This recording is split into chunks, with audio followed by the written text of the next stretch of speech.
Yeah.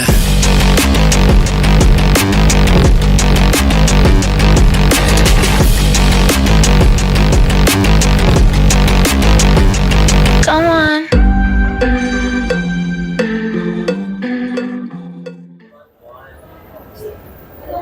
Hello guys, welcome back to the channel. So first, I would like to thank everyone for 16,000 subscribers, and we are currently here at the 2025 Philippine Electric Vehicle Summit. So move on to the video on I don't know what I am going to drive today. And day 2 here, we are going to cover one of the most unexpected cars to be released this year. So this is the Radar RD6 EMP, and we are going to cover the top of the line version. And you already know Radar by now. This is actually associated with Geely. Hence, when you look at front, it looks like an Okavango because this has actually the same chassis. So yes, we have a pickup truck based on a crossover with a unibody chassis. So pairing this is what actually wanted me to drive this vehicle in the first place. So first, we have a 1.5 liter turbocharged 3-cylinder engine that produces 156 horsepower and 252 Newton meters of torque. But this being a pickup truck, the engine just fired up, by the way. This one's mated to two more electric motors. So combined, you have around 450 horsepower and 659 Newton meters of torque. Yes, you heard me right. 659 Newton meters of torque, which means you have an acceleration time of 6.3 seconds. So that's already quicker than most of the sports cars already. And yeah, why not go for a drive?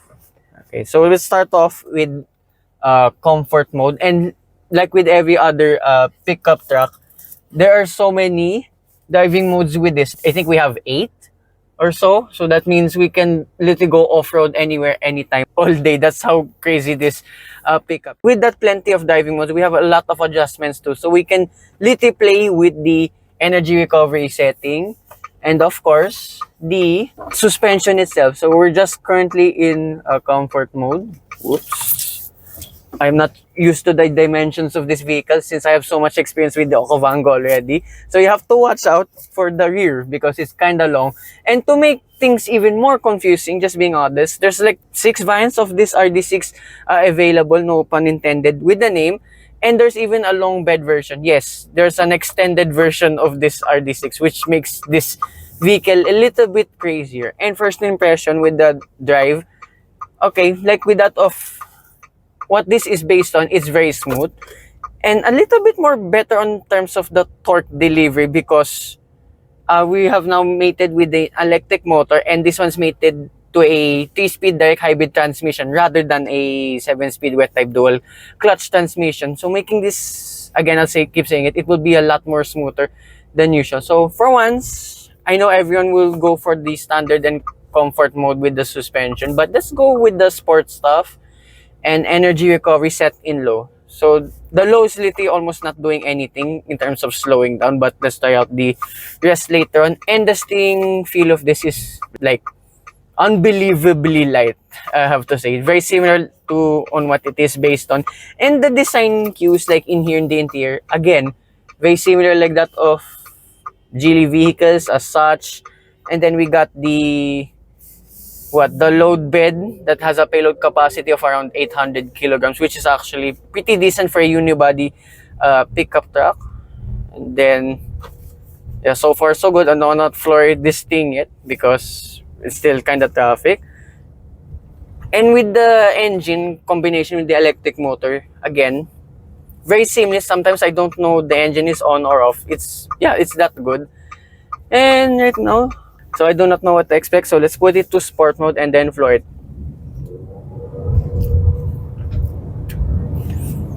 Oh, wow, that's really good. That's just the safety stuff just doing its thing. And remember, this is a 4-wheel drive vehicle, so keeps you planted even though you're gunning it in a straight line.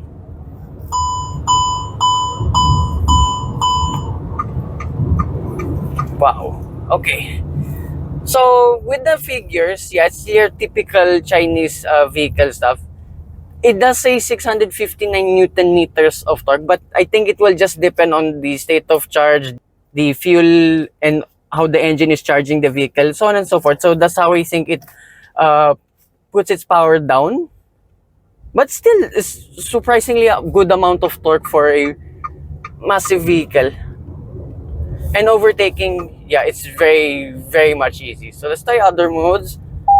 For some reason, I don't know why I cannot activate eco for some reason, but here comfort. Okay, there's somewhat a little bit of a delay than usual. Sorry for the safety systems doing its thing.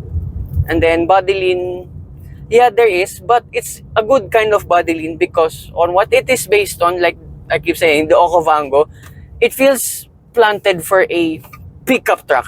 It's actually really good. The thing's really light, making it easy. Sometimes it's a bit too light for my liking, but that's just me nitpicking at this point.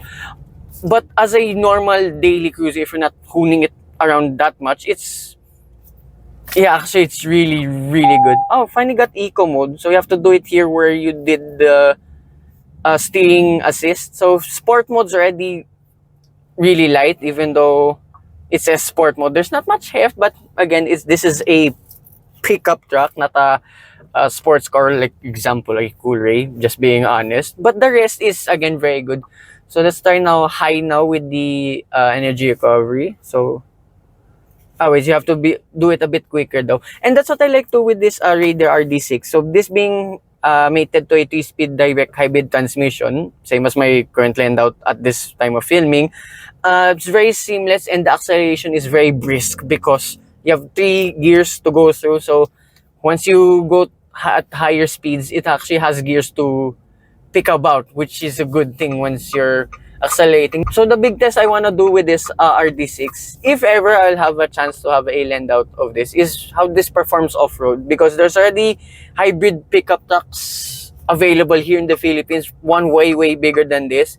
So yeah, this is going to be a big test of this RD6 in the future. And now I can demo the high setting of the energy recovery system. It's kind of like a level 2 regen braking. It's not too hard, not too soft. It's just literally the right amount. It's actually perfect for EDSA driving. And the rest of the features here, I mean, there's a lot. Like that of the car it is based on, you only have Apple CarPlay. Sadly, but hey, if you're an Apple fan, Apple user, you won't have any issue. I don't see any screen mirror. No, never mind. We have car-bit mirroring for us Android users. And the rest is, yeah, pretty standard. And you have a very clear and very responsive 360-degree camera, and I like the 3D mode. It's again very responsive, among one of the better ones I've tried out. So it's a little bit weird I'm saying this, that this is the benchmark of what the crossover based pickup trucks have you already internationally. I think it was Hyundai Santa Cruz, if not mistaken. So I was expecting that to be arriving here in the Philippines, but sadly we never got it.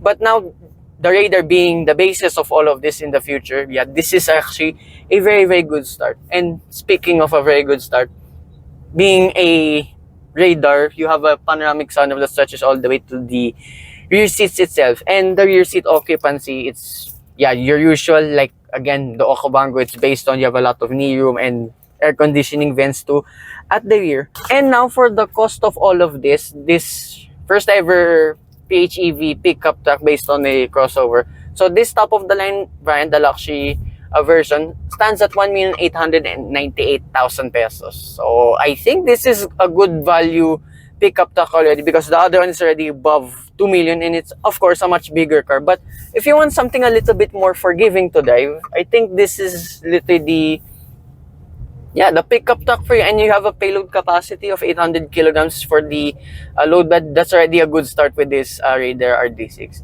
Yeah, then that concludes my quick drive of this all-new RD6. This kind of exceeded my expectations. It drove way better than I thought. Again, I'd like to thank Radar Philippines here at the Electric Vehicle Summit, and to everyone involved. Here's Miss of Radar Las Piñas. They'll have a showroom coming right up. So if you want to check these cars out, you check out their showroom. So hope you guys like and subscribe, and I will see you with more, hopefully soon, the Radar variants on the channel. Bye-bye.